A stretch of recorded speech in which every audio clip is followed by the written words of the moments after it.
everybody. Welcome to Movies with Malice. I brought in my special guest tonight. I got Craig Efros, my favorite nerd, to tell us about one of his favorite movies that he picked from my VHS section. What did you pick?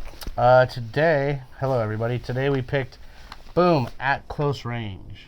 Amazing. Which is like an amazing movie. The thing about this film, if you guys haven't seen it, it's like an amazing film, like with like tons of great actors and tons of great scenes, kind of classic scenes. So the whole story with this film is basically like Sean Penn is the star, and he plays kind of like a wild and like out, like kind of, I don't want to say a hillbilly or hick kid, but they like live in the country. So he's like a country boy who likes to like drink and party. Kind of white trashy. Yeah, kind of white trash, exactly. And then his dad is Christopher Walken, who's like been in jail and everything, and he just gets out of jail and he comes back to see his sons. So the weird part is he has two sons, and one's played by Sean Penn, and the other son is Chris Penn, Sean's actual brother, who's also a good actor, but sadly passed away. R.I.P. Probably like a while ago. Probably it's been like at least 5 years. But anyway, so the idea of this movie is basically like Christopher Walken gets out of jail. He comes to meet his son Sean Penn, and he wants to kind of teach him the family business. And the family business is basically they're thieves. Yeah. They steal stuff. And during this whole thing, Sean Penn has like a whole pack of friends. And the friends are made up of like some of the best actors of the 80s. So the friends are like, I think it's Kiefer Sutherland. Yep. It's Crispin Glover. Stephen Jeffries, which I'll get into Stephen Jeffries because he's one of my favorite sad stories in Hollywood. And then he gets his girlfriend, and his girlfriend is Mary Stuart Masterson. I don't know why he's laughing already. This is what I do. So, the crazy thing about this movie is like, so Mary Stuart Masterson plays, she plays Sean Penn's girlfriend. I know. Stop laughing. I don't know why he's doing this. But anyway, so she plays Sean Penn's girlfriend. She was really good. She's really young in the movie. I think Stevie's laughing because you're so smart and you know so much and he can't believe it.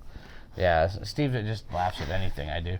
So the thing with Mary Stuart is, so she plays Sean Penn's girlfriend. Now let's go back a minute. So the opening movie opens or ends with like Madonna's song. So this was like at the height of and isn't this where she met Sean Penn and where they started dating? Yeah, see, I don't remember that part. I don't know if they met then or they started, but they were together around that time. Yeah, so this is like the height of like the Sean Penn Madonna like love, fling. And so like her song is like super, it basically closes out the film. Like when he's on trial. So, but going back, so like, yeah, that was a big part of it. So then going back to like the beginning of the film, so Sean Penn meets Mary Stuart Masterson, they fall for each other. And basically Christopher Walken comes back into his life, and Christopher Walken is kind of like he's just a bad dude. Like he's kind of just evil. Like he likes Sean, but he doesn't like Chris Penn. So we get the feeling that Chris Penn is like his adoptive son, like his stepson. He's not his real son. And he makes it known that like Chris Penn isn't his son. And basically what happens is, so they go out and they start stealing stuff, and is the doggy okay? He's on a sneeze fest right now. Yeah, sneeze fest. So basically they go out, they do like a robbery or something, and something goes wrong, and basically he has to like deal with like all these friends that there's a lot of like dark things that happen. Like Christopher Walken takes Crispin Glover to a hotel with Mary Stuart Masterson. Like it's really ugly. And then like basically this robbery they do, everything goes south. So that's really bad. Yeah. And so like what ends up happening is they have to kind of find out what to do with all these friends. But so yeah. Doesn't Sean Penn kind of turn on his dad? Right, that's kind of the ending. Yeah. Like, that's basically, like, no spoilers, but it is kind of a spoiler that basically what happens at the end is Sean Penn turns on his dad and basically has to testify against him. But the main thing about this movie that's interesting is it's just such good performances. Like, Christopher Walken, this is, like, one of his, like, craziest but believable performances. He's so grounded, but he's also somebody that's, like, oddly scary. Because he's just so whacked out. Yeah. And like I was watching, I forget if it was like Interactor Studio or one of those things with Christopher Walken, and he was talking about how he hates guns. And there's a scene in this movie where Sean Penn has like is supposed to like pull out a gun against Christopher Walken. So before they did the scene, because Sean Penn knew that Christopher Walken was scared of guns, Sean Penn said to the prop guy, "Give me the real one." Oh my God. Yeah. So he said that to Christopher Walken. So when you see Walken in that scene when Sean Penn's pointing the gun at him, Christopher Walken seems like he's actually like afraid he's gonna get shot.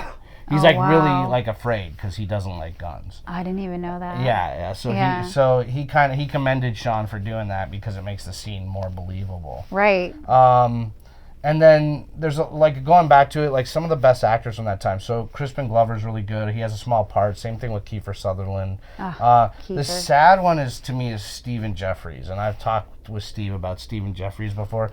Stephen Jeffries was like a great actor. He was the young guy in Fright Night, the friend. No, yeah, the guy, like, really cool, Brewster. Yeah, Brewster, I said in high so school cool. That was my favorite thing to say. Right, that was, Brewster, you're so cool. And like he was like in 976 Evil. He was the lead yes, guy. I have that too. So. And somehow along the way he transitioned to male adult films. Oh, I didn't know yeah, that. so his whole, if you go to his IMDb page, it went from like some of classic like At Close Range, Fright Night, like all these movies to like basically male adult films. And not that there's anything wrong with that. No, not at all, but it's just one of those transitions that's a very strange one because there was like a short list of like up and coming actors in the 80s that were considered like kind of like this new wave of actors, and he was one of those guys, so it was weird that he had gone from like traditional films to like adult Yeah, films. because usually it's the other way around. Right, exactly. So, but he's still a great actor, and if you ever get to see him in 976 Evil or Fright Night or this, he's a great actor. Yeah. And then, you know, there's just a lot of like just great moments in this movie. Another interesting part of the movie that I found that was surprising, I met was Paul Herman. Paul Herman is Robert De Niro's right-hand guy. So if you ever see a Robert De Niro movie, you'll usually see Paul Herman or Paulie, and he's in like just The Irishman, which just came out. He's in that. I need to see that. Yeah, so he's in that, and so he plays the guy at the car, the lawn, like basically Walken buys a car and he drives across the street to another used car lot, and he trades the car to Paul. Okay. And so, like, basically, like, he's laundering money by trading the car. Right. So Paul was the guy in that scene, and I just thought it's interesting because he's one of those guys that he's a good character actor, and if you ever see a De Niro movie, he's there with De Niro. Oh, and he always just plays like kind of like a bit part or like he's always like they find a place for him, and he usually is perfect at that role. I think he came up in acting school with those guys, so he's been in a lot of movies with those guys. Oh, I love that. So yeah, and basically it's just a solid film. It is. The performances are great. I used to watch it with my buddy Dan. We used to laugh all the time when they were gonna go kill Chris Penn, and he'd be like, "Dad," and then like he'd get blown away and they'd bury him. Yeah. Like we would just imitate that forever because the performances were so strong. But it was one of those movies that like you just don't forget. It's just a really good, solid film. No, it is great acting. I think it's interesting too that you picked this one and that Stevie picked The Outsiders last time because it's like they're both kind of similar movies where they both have like that like brotherhood and father-son shit going on in both those movies. That's true, and they're both really performance-oriented films. They are. Like I'm telling you, like this is one of like my favorite Sean Penn, Christopher Walken performances. Right. Almost everybody in this film is strong. It's just really well shot. And it's like, it kind of reminds you that there's not a lot of films like this anymore. No. Like going back to The Outsiders or this, there's not a lot of movies that are they're just about character and performance. It's a simple story in many ways, but the actors carry you through it. And you believe in them, and you're like interested in fighting for them and wanting to see where the story goes. And you don't get that with a lot of films. Like today, like if there's like a serious film, it's gonna be like Steve just watched Dark Waters. It's going to be kind of like a serious film about, like a big catastrophe or like, some news story. Yeah. There's very few like dramas that like this could have been a play in a lot of ways. Yeah, like I haven't seen The Lighthouse yet, but a lot of people are telling me that movie's kind of like this. Well, like not like this, but in particular, but like that drama. Kind of like the drama where it's more about the characters than what's the movie is about. So they where you're really like getting to know these characters. Yeah, like The Lighthouse, I mean, is interesting in its Did you own see it right. yet? Yeah, I saw it. I want to see it. That's a different kind of movie. I mean, it's shot in black and white. I thought visually it was really good. I mean, and there's good performances in it, but that's a little more abstract. Whereas this is very straight. Like you follow this movie from beginning to end, and even though there's moments of art because of the way it's shot and the music and the way the actors carried through, it's different because Lighthouse is just fully an art piece. Right. This one is just like a solid story. It's like it kind of reminds me of like old movies, like like you'd have old westerns where they were just kind of straight stories and just good performances, like High Noon or something like that with like I think it was Cary Grant, High Noon, or whoever was the lead in that. That's like an old western. Yeah, no, I thought I had High Noon. I thought wasn't it's Cary Grant. what's his face? Gary Make Cooper. My Day. Gary Cooper. No. No. You were thinking Clint Eastwood. No, Gary Cooper was the one in High Noon, but I think. But yeah, I mean, so that was my pick out of your collection. I love this movie. That's a good one. If you guys haven't seen it, you should definitely check it out. Yeah, there's something else I want to say about the cinematography. Oh yeah. Because like there's something with the camera work that when you watch films like this, that like they just set up really pretty shots. Every shot has a reason for it, and it's well done. And yeah, I don't know. I mean, what was your thought when you see like a movie like this? Like, what was your thing that you like about it? When you originally look at a movie like this, and you're like, especially coming from a female's perspective, you're like, oh, like father, like son, like hell, like I'm gonna care about this movie. Right. But like really, when I watched this movie, I was like really cared about everyone in this movie. Yeah. And I think whether you're male or female or whatever, like you can really identify with one of the characters in this movie or any of the characters in this movie. It's just one of those things where it's just so heartfelt. Like, just even the picture on the back of like Sean Penn, like that's the scene where he is like pulling the gun on the guy, and like that's on his dad right there. And like, we all, I think everybody has like family issues, and like that's where the people that you love can hurt you the most. You think about your family, like those are the people that can really get you to do something like this. Like, like I don't ever really get mad, but if someone wanted to really make me mad, it'd probably be a family member, Yeah, and that's bringing that up. Like, that's a big point. So, like, Walken loves his son, Sean Penn, but he still tries to get him killed. Yeah. He basically like the saddest part, the biggest victim in the film is Mary Stuart Masterson. Mm-hmm. She gets like just like the worst things that could possibly happen to a person happen to her in this film. But like, so basically Sean Penn, like he almost dies and he has to come at his dad, and basically like his dad kills everybody else, like all his friends. It's really like, it's a dark film, but it's just such an interesting film because again, it's all about performance. And another thing I'll say is like, if you look at the box, what I love about old video boxes, they have their own like art. Like this was the poster. It was just like Walken and Sean Penn, and on the back it's just a picture of Sean Penn with the crosshairs on it. But what's interesting is like it's an Orion film, which Orion doesn't exist anymore. They used to be a big film company, and Orion did like RoboCop. They did like a lot of big movies in the 80s. And then the other thing is that Vestron Video. So I think like what would happen is Vestron was like the distributor for VHS. Yeah. Mm-hmm. So when you used to see a lot of old movies in the 80s, like the movie companies made the movies, but Vestron, what were the other ones? It's Vestron, and it's what do you call them? Canon. Right, and, Canon. Yeah. No, okay, come here, baby. And there's like a couple other, but they always had like a cool symbol like that, Yeah, they had like this cool like little logo and everything, but that was the thing, they were like the distributors. And I love how they like promote the hi-fi stereo. Like VHS was always kind of lo-fi everything. Right. But the other thing is, see, it says right here, featuring the hit Live to Tell by Madonna. There it is. Madonna. And that was like a big seller, was like Live to Tell by Madonna. I actually used to plot running away to that song all the time, because that song is about kind of like running away from your life. And I was like, there was actually a girl that I from Romania that I was friends with, and we used to put that song on, and we do like our own little theatrical like just kind of play of us like hating our family, and like we'd fight and play fight like we were having a disagreement, like, and then we would like play run away. Right. But then we also just, me and her dreamt about running away from our real families all the time. Yeah. Maybe we should invite Stevie in to add a little. I just wanted to ask a question. Yeah. Yeah, Off screen, it's Stevie Weeby off screen. yeah, Okay. Go ahead, ask your What? question. Stevie Weeby on the side. On the side, what are...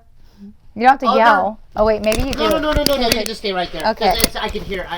What are other movies like that Sean Penn's been in, as well as Christopher Walken, that you also enjoy their performances? Oh, so many. Don't even. So I'll start with Craig and then Alice. I mean, pretty much any Walken movie. I mean, there's not a Walken movie Everything. that's like bad. Even in like movies like The Prophecy, Love him. or there's 1,000 movies that Walken's in that every time he's in a movie, he lights up the screen. Sean Penn, there's some movies I don't love about Sean Penn, but there's a lot of great Sean Penn movies as well. In fact, I was just watching the Beaver trilogy the other day, which if you've never seen the Beaver trilogy. No.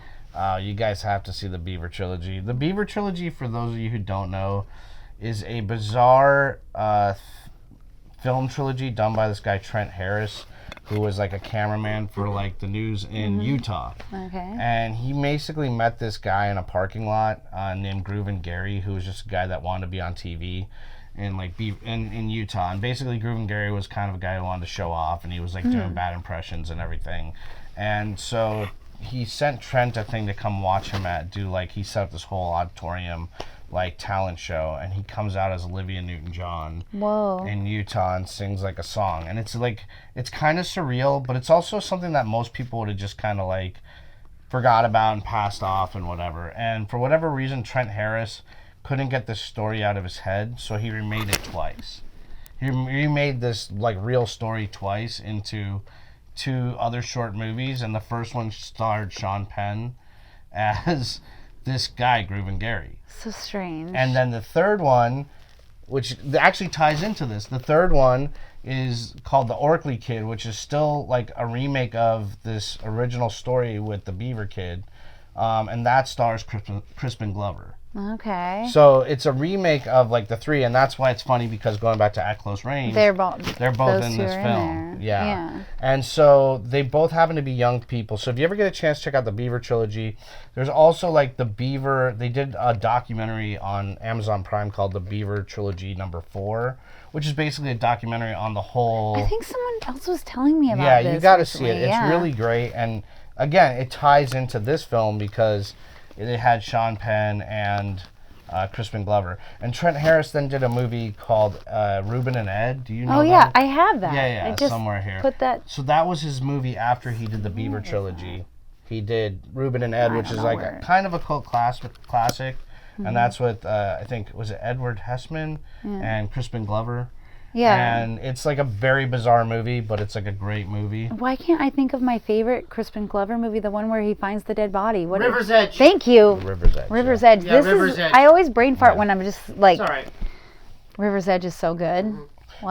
Yeah, Crispin Glover's a great actor. His dad was Bruce Glover, was an actor, kind of, stunt. I think he did stunts too.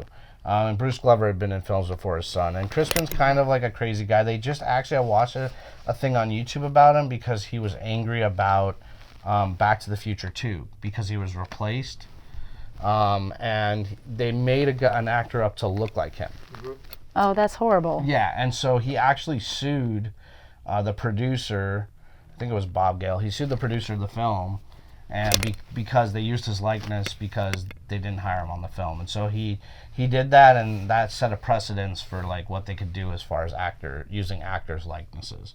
Yeah. So and so I guess to this day there's still some bitter in between. I guess he's cool with Robert Zemeckis, but he's not obviously not cool with that producer. Yeah. And I have Bartleby over there. Bartleby, And the remake of Willard. Yeah. Yeah, I don't have the remake. I have the But original the Willard, but I original. don't have the one that he did, which I Right. love that one that he did. Yeah, and he's an interesting dude. He's recorded He's a lot trip. of music. Yeah, I He's saw done a lot some of of his books. music stuff. Yeah, he's done Yeah. books, and if you ever want to see a weird video, look for Clowny Clown Clown.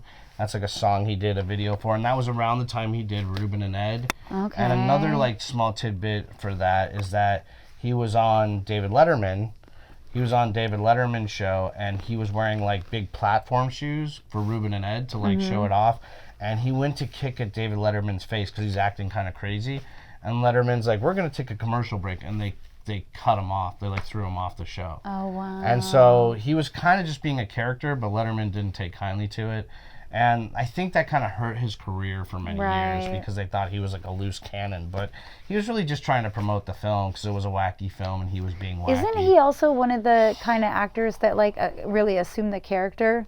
Like one of those. Yeah, he's known to do kind of like very method is what you're saying. Super method actor. Like he just stays in that the whole time. I would say like Crispin Glover is like the more modern embodiment of Walken. Like that's why it's so weird they're in this movie together. They're so similar, and like they're very much their own characters. And anytime you see them like at Wild at Heart, you know it's Crispin Glover. Like his performances always stand out.